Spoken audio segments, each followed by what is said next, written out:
What's the meaning of beset?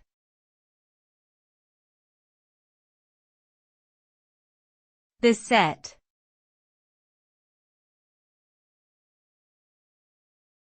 Beset.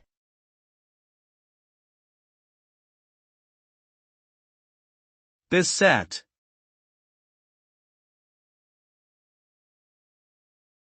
Beset.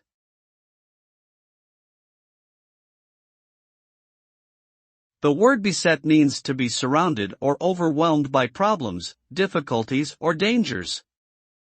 It can also imply being harassed or troubled persistently by someone or something. For example, a person might feel beset by financial problems, health issues, or personal conflicts.